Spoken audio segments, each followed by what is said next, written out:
friends, welcome back to my channel. My name is Nora and on today's video we are playing some Palia. My plan today is to turn this gazebo into a overgrown, witchy sort of vibe library. I really want there to be two different levels, so to start off today's build we're going to be using the gourmet bowl glitch trick, which is basically just multi-selecting the bowl on top of the shelf to create a staircase. Now I do go more in depth on this on a different video if you want to refer to this, but it's super easy and that is how we're going to create this really nice spiral staircase. Next, as we get started, I do want to disclaim I did have some footage corruption during this build, so at some point during this video you're going to see a tree appear inside of my gazebo, and to get the tree inside of the gazebo you're going to need to do a trick called ghosting. I do have some videos for y'all to refer to in my pinned comment. However, this is a different method than what I chose to do today. How I ghosted the tree was by simply having my second account, or in your case maybe a friend, and we would place the tree and gazebo down at the same time. It does take a few tries to get the glitch to work, but it's definitely worth the hassle because then you get this really nice overgrown like build. If for whatever reason you can't get a friend over to help you with the tree glitch, I do have an alternative method in this video for you, and that is by using a square building block and a pillar. And what you could do with the square building block is put a bush on top of it and then put more flowers around the box just to make it look a little bit more natural and still get the overgrown look. So going into this build today, I chose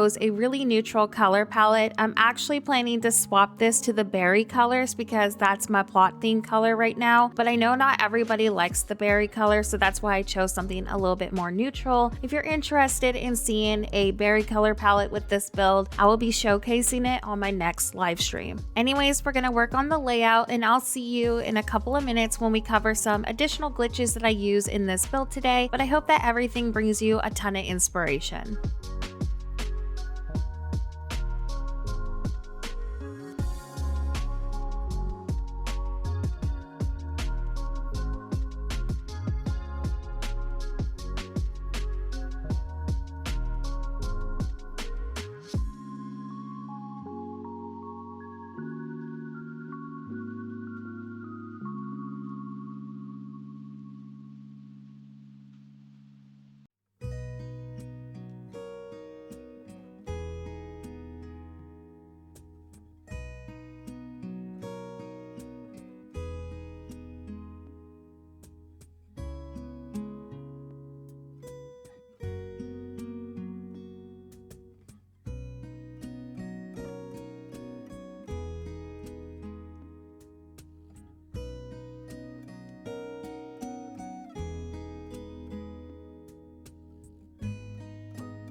So at this stage of the build, I decided last minute I really wanted some floating books inside of our gazebo. I just think that this would complement the witchy look that I'm trying to go for. So to do this glitch, it's really easy. All you're going to need is a paver and 2 industrial shelves. What you're going to do is place your paver, which is going to be ideally the smallest size, on the first industrial shelf. Now this next step will sound a little tricky, but I promise it's super easy. All you're going to do is pick up that paver that you just placed and move up to the second industrial shelf, but you're going to not actually place it on that shelf. What you're going to do is hover the paver on top of the industrial shelf, but cancel out the placement with an item in your hotbar. And what this is going to do is essentially ghost that paver on the shelf, and then you can place your book on top of it. And after you've placed the book that you want to use, you'll pick up the paver and then place it on the grass, and then you'll have a floating book. Now, I originally saw this floating book glitch on a home tour that we did a few weeks ago, and I really wanted to learn how to do it. So I just want to give a huge shout out to Emma on YouTube for not only teaching me how to do this glitch, but providing a helpful tutorial on her channel. So if you don't follow Emma, please do. She makes amazing Palia content, and if it wasn't for her video, I wouldn't know how to do this glitch today. You'll be able to find Emma's YouTube channel linked in my video's description.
After all my final details, here's how our witchy library turned out inside of the gazebo. I hope that today's video brought you a ton of inspiration. Let me know your thoughts about it in the comment section below. Before today's video also ends, I do want to give a huge shout out to all of my channel members. Thank you so much for supporting me as a creator. Just your support in general means the world to me. Thanks again for watching and have a horrible day. I'll see you next video.